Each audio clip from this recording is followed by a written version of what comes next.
Assalomu alaykum hammaga.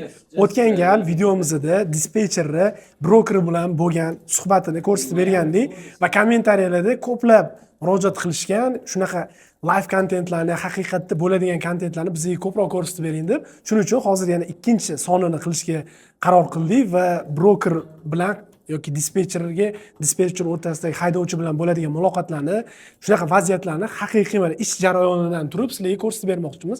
O'zi qanaqa qilinadi bunaqa jarayonlar, qanaqa bo'ladi? Shular haqida ma'lumot berib o'tmoqchimiz. Demak, bugun biz hozir Jon dispetcherimizni oldidamiz va bugun sizlarga bularni driverlari bor ekan. Hozir o'sha driverlarga yuk olish jarayonlarini ko'rsatib beramiz. Xo'p, Jon, bugun nimani ko'rsatib beramiz? Ko'rsating shuni. Mani hozir Floridaga keladigan trakim bor. Bugun 12 pm appointment bor. Hozir o'sha trakimga yuk qarab turibman Floridadan. Demak, hozir tushunishimiz uchun u Floridaga keladi, to'g'rimi? Da. Kelgandan keyin yukini tushiradi, hozir yuki bilan. Prebook qarab turibman hozir. Prebook. Demak, oldindan yuk olmoqchilar o'sha narsani ko'rsatib beradi. Demak, hop. Hozir mana bu yoqda bitta yuk chiqibdi. Floridadan New Jerseyga, mana shunga brokerga telefon qilib ko'ramiz hozir. Bu Floridadan New Jerseyga. Yukka o'zi hozir nima ma'lumotlari bor sizga ko'rinib turgan? Manda hozir 80 mayl hid bilan. Hey boss, good morning. I'm checking your Florida to New Jersey load for you today. Yeah, I got a reference number. It's 837-7639. No, unfortunately, we don't hold alcohol, boss. Sorry. Thanks for checking. Nimalar bo'ldi? Bizga qisqacha tushuntirib bering. O'sha yukni olish bilan olib borib berish vaqtlari bemalol ekan. Ertalab 8 dan 3 gacha bemalol olib borib bersa bo'ladi. E-pick-up ham o'sha yukni borib olish ham xuddi shunaqa. 8 dan 3 gacha bemalol olsa bo'ladi. Zo'r. Buni faqat to'g'ri kelmagan joyi commodities bo'ldi. Commodities alkogol ekan. Bir o'shanga bizning kompaniya alkogol olmaymiz. Shuning uchun buni отказ qildik. Отказ qildim-da. Xo'p, sizga savolda qarang, yukka mana telefon qilayotganingizda nima ma'lumotlar eng muhimi? Ya'ni nimalarni har doim so'raysiz, o'tkazib olmaysiz? Eng muhimi o'sha yukni olish vaqti aniq belgilab olish kerak. Chunki uni misol uchun tig'iz bo'lib qolsa, broker keyin problema qilishi mumkin bizning kompaniyaga. Ikkinchisi o'sha commodity, ya'ni nima yuk tashish. Nima yuk tashish? Aniq qilib olish kerak. Men alkogol bo'lishi mumkin, unaqa biz olmaymiz. Uchinchisi shu olib borib berish vaqtini aniq brokerdan so'rab olish kerak. Boshidagi telefondagi eng muhim shunaqa. Xo'p, bunga yana yuk qaraysizmi endi? Bunga yana boshqa yuk boshqa nimalar bormi? Variantlar bormi hozir? Boshqa variantlar hozir endi Florida ozgina yuk kam chiqadi, narxlari ham arzon bo'ladi. Shuning uchun yuk topish ozgina qiyinroq bo'ladi. Hozir boshqa variant qarab ko'ramiz. Mana yuklarning ko'pisi narxi yozilmagan ekan, ularga ham telefon qilaverasiz, to'g'ri? Ha, ularga ham telefon qilsak bo'ladi. Hozir nimani tekshirdingiz mana shu yerda? Shuni tushuntirib bering ularga. Buni hozir brokerni MC numberi bor. Mana shuni biz o'zimizni factoring kompaniya bilan chek qildim. To есть bu bizga yuk olsak bo'ladimi? Bizning factoring kompaniyamiz bu yukni ola oladimi pulini bu brokerdan? Shuni chek qilib ko'ryapman hozir. Ya'ni u qanchalik pulini vaqtida to'laydigan broker yo'qligini bilib olishimiz kerak. Shunaqa. Ya'ni bu narsa juda ham muhim, chunki ba'zi brokerlar vaqtida pulini to'lamaydi yoki bo'lmasa kechiktirib to'laydi. Shuni bilishimiz kerak bo'ladi. Buni hozir men chiqarib bermayapti. Demak, bundan yuk olmaymiz biz. Chunki bu brokerdan yuk olib qo'ysak, keyin pulni to'lamasligi mumkin bizga. Demak, ba'zi brokerlar nima uchun tekshiriladi? MC nomeri ba'zi brokerlar vaqtida pulini to'lamasligi mumkin yoki bo'lmasa kechiktirib to'lashi mumkin yoki umuman to'lamasligi mumkin. Shuning uchun ularni to'lov qobiliyatini, qanaqangi pul to'laydigan kompaniyaligini boshidan bilib olish kerak bo'ladi. Men broker yaxshi ekan. Demak, approve berdi bizga. Telefon qilishingizdan oldin demak bu narsani tekshirib olish kerak, to'g'rimi? Har doim shuni tekshirish kerak. Zo'r. Keyingi brokerga mana telefon qilyaptilar. Keyingi yuk Floridadan Texasga ekan, ha? Floridadan Texasga post qilgan. Как раз yaxshi ekan.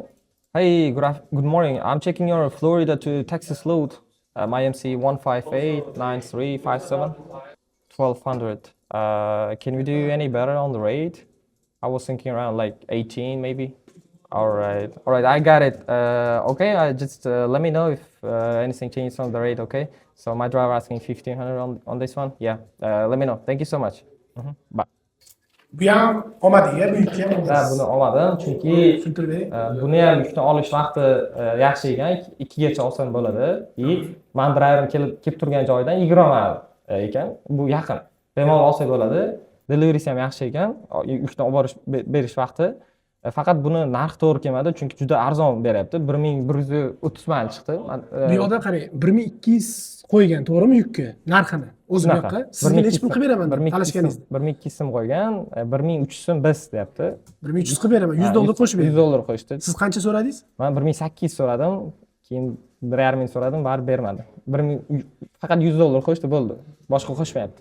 $100 hozir $100 qo'shganda RPM qanchadan to'g'ri keldi? Ya'ni 1 mayliga qanchadan yuk, qanchadan to'g'ri keldi? Juda arzon, hozir RPM 1 shunaqa to'g'ri kelyapti. Juda arzon beryapti, o'sha uchun olmadim bu yukni. Lekin Floridadan necha pulli RPM bo'lsa chiqib ketasiz o'zi? O'zi Floridadan 1.4, 1.5, 1.6 shunaqa o'rtacha chiqib ketish shunaqa bo'ladi. Bu yoqqa bilishim bo'yicha Floridaga kirishi RPM, ya'ni narxi qimmat. $3 dan kelamiz, chiqib ketish 1.5, 1.6 shunaqa bo'ladi. O'rtacha 2 bo'ladi. Demak, ko'rib turibsizlar, har doim ham unaqa yuklar bir xil narxda bo'lmaydi. Ya'ni Floridadan yuk chiqib kelish qimmatroq kelinadi, yo'ldan chiqib ketish bo'lsa arzonroq pulga chiqib ketiladi. Hozirgi yuk bo'yicha ham hop, mana bitta narsa yana so'raymiz dispetcherimizdan. Siz o'sha gaplashayotganingizda Google'dan o'sha belgiladingiz ikkita adresni, uni nima uchun qildingiz va tushuntirib bering. Bu sizga nimaga yordam beradi? Bu dispetcher uchun bu nimaga kerak?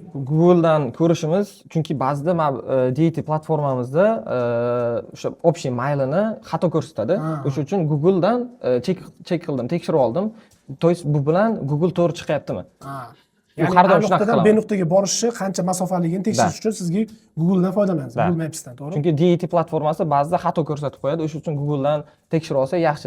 Keyinchalik driver bilan konflikt chiqib kelmasligi uchun. Tushunarli. Xo'p, bu yuk ham ikkinchisi ham bo'lmadi. O'zi buni misol uchun driverlarni mana Floridadan cover qilsa bo'ladimi? Ya'ni qancha vaqt ketadi? Bugun cover qila olasizmi? Nima deb o'ylaysiz? Da, cover qilsa bo'ladi. Endi maksimum 1 soatlarda. 1 soatlarda cover qilsa bo'ladi, qilsa bo'ladi. Zo'r. Mana hozir flatbed bilan ishlaydigan dispetcherimizdan oldiga kelganmiz. Bular flatbedga yuk qidiradilar. Ya'ni bu boshqacharoq trailer department va bu yerda hozir bizga real case'da mana yuk qanaqa qidiradilar, broker bilan qanaqa gaplashadilar, yuklarni qanaqa talashadilar, hamma narsani ko'rsatib beradilar, ko'rib chiqamiz. Hey sir, good morning. Yeah, you showing us Dalton, Georgia, going to Pennsauken, New Jersey for tomorrow? The flatbed load? It's 145-4425. Yeah, today. He's empty right now. I can send it today at midnight. Okay. Now let me check with my driver. I'll let you know. Okay, man? Good. Xo'p, bu qayerdan qayerga yuk qaradik hozir? Hop, Dalton, Georgiadan Pennsauken, New Jerseyga yuk qaradik.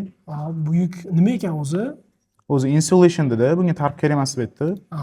O'zi flatbedda tarpli yuklar bo'ladi, no tarp yuklar bo'ladi. Tarpli yuklar nimaga asosan tarp qilinadi? Masalan, ob-havo sharoitiga qarab-da, masalan, yuklar, ya'ni bu ustini yopishda, to'g'rimi? Da, tarp o'zi brezentda, o'zi. Brezent, da. Masalan, qaysi yuklarni ustini yopish kerak bo'ladigan bo'lsa, masalan, suv o'tkazmaydigan yuklar kerak bo'ladigan bo'lsa, tarp yopiladi ustiga. Agarda masalan bir xil commoditylar bor, masalan, yuklar bor, taxta bor, masalan, temir bor, ularni tarp qilish shart emas. Erta pick-up dedi, 2 PM gacha pick-up qilsa bo'lar ekan, ertasi kuni drop qilsa ham bo'lar ekan, 6500 poundli yuk. 2300 dedi narxida, lekin ko'tara olmadi. Siz qancha so'radingiz? Men 2600 so'radim, lekin o'zida shundoq ham normalni beryapti. Per market rate normalni beryapti. Lekin bundan ham yaxshirog'ini topmoqchisiz driveringizga, to'g'rimi? Shunaqa. O'zida oldingi hafta men Georgia, Florida driverlarim turadi. Men Georgiaga yuboraman ularni, чтобы yaxshiroq yuk olish uchun. Ular Detroit qilib keladi, Georgiaga. Detroit qilib keladi. Topolmaydi. Da, shunaqa. Chunki Floridada yuklar chipda. Masalan, oldingi hafta bitta yuk oldim. Georgia Tennessee yukini oldim. 451 maylga 1650 olgandim. Bu Floridadan chiqadigan Detroitni ham birga qoplaydi. RPM shunda qanchaga tushyapti? Hop, unda $4 dan tushyapti loadedga. Detroit bilan qo'shganda bir 2,5-3 bo'ladi. Zo'r.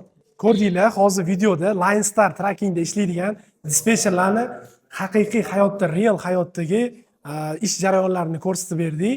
Endi sizlarga yana qaysi departamentlar qiziq, ularning ish jarayonlarini, qanaqa ishlashini, qanaqa gaplashishini ko'rmoqchisizlar?